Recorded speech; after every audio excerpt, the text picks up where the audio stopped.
सभापति, आपने मेरे को बॉयलर अमेंडमेंट बिल पे बोलने का मौका दिता है। तो सभापति जी, मैं देख रहा सी कि इस बिल दे विच कोई पब्लिक इंटरस्ट की सिक्योरिटी की कोई गलबात नहीं, क्योंकि बॉयलर जड़ा एक इंडस्ट्री वास्ते बड़ा जरूरी जड़ा इंस्ट्रूमेंट है। इस तो बिना इंडस्ट्री चल नहीं सकती।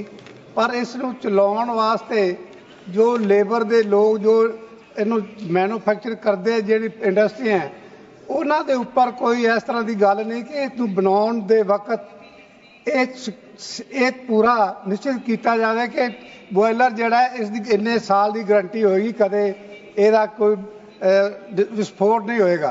पर सभापति जी, मैं पंजाब तो जिस हल्के तो आउंदा, मेरे पंजाब दे विच बड़ी इंडस्ट्री भी है और पंजाब में मेरे राइस मिलर जो हैं मेरे हल्के में, मेरे ख्याल पंजाब में से सबसे ज़्यादा है और उसमें छोटे छोटे बॉयलर हैं। और वहाँ जो बॉयलर जब कहीं फटता है तो कई कई एरिया में विस्फोट होता है और इसके अलावा कई लोग मारे जाते हैं, तो उनको कोई कंपनसेशन कोई कुछ भी नहीं दिया जाता। मेरी सरकार से ये बेनती है कि अगर जो बॉयलर कहीं फटता है या कुछ ऐसा एक्सीडेंट होता है तो उनको मजदूरी करने वाले लोगों को उनका जो कंपनसेशन होना चाहिए, इसमें जो ये बड़ा ज़रूरी है।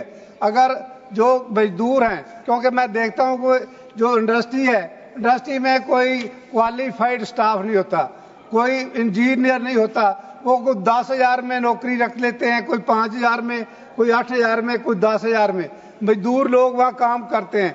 तो वो उनको चलाने का जो इंजीनियरिंग वगैरह उनको पता ही नहीं होता।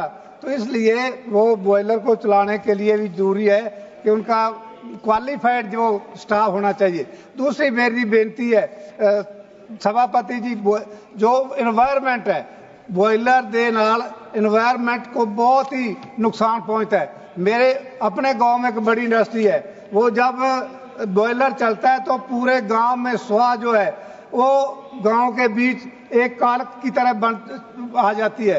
तो उसको किसी ने कभी ठीक नहीं, क्योंकि उसका कारण ये है कि रीट्रीटमेंट प्लांट जो लगे हुए हैं उनको कोई चलाता ही नहीं है और वो बिना रीट्रीटमेंट प्लांट के पूरा जो पोल्यूशन है वो होता है। इसी तरह जो पानी बॉयल होता है और खास करके राइस मिलों में, बड़ी इंडस्ट्री में, वो पानी भी जो है रीट्रीट नहीं होता है और वो जमीन के बीच बोर करके उसको जमीन के बीच फेंक दिया जाता है, जिससे उस एरिया में का पानी जो ग्राउंड वाटर है वो डिस्प्यूटेड हो जाता है, जहरीला हो जाता है। जब वो लोग पीते हैं तो उनको कैंसर जैसी जो बीमारी है वो लग जाती है। और इसी की वजह यही है कि मेरे पंजाब में अब उसको कैंसर का हब माना गया।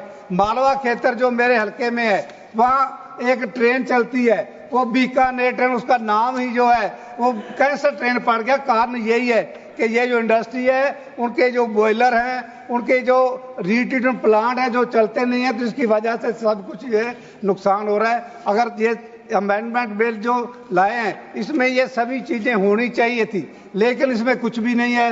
ये तो केवल मैं समझता हूँ कि सिर्फ करप्शन बढ़ाने के लिए, क्योंकि पहले भी कोई काम नहीं है, करप्शन बढ़ाने के लिए है कि कोई ऑफिसर जाएंगे इंडस्ट्री में, बॉयलर चले ना चले, रीट्रीटमेंट चले ना चले, लेकिन वो पैसे लेके अपने घर आ जाते हैं। ऐसा जो ये सिस्टम है, इसलिए मैं इसका विरोध करता हूँ। इन सभी चीज़ें जो पब्लिक इंटरेस्ट की हैं, पब्लिक की हेल्थ के लिए हैं, एनवायरनमेंट के लिए, ये सभी चीज़ों को इसमें होना चाहिए, तब जाके ये बिल जो मैं समझता हूँ कि ठीक होना था। लेकिन अब ये बिल में बिल्कुल सभी कमियां हैं, कोई भी इसका जो है वो अच्छी चीज़ नहीं है। इसलिए मैं इसका विरोध करता हूँ सरकार से मांग करता हूँ कि इसको दोबारा वाच करके ये जो बिल है दोबारा लेके आए। धन्यवाद, थैंक यू। ಹೆಚ್ಚಿನ ವಿಡಿಯೋಗಳಿಗೆ ಪ್ರತಿಧ್ವನಿ ಯೂಟ್ಯೂಬ್ ಚಾನೆಲ್ ಸಬ್ಸ್ಕ್ರೈಬ್ ಮಾಡಿ, ಬೆಲ್ ಐಕಾನ್ ಕ್ಲಿಕ್ ಮಾಡಿ।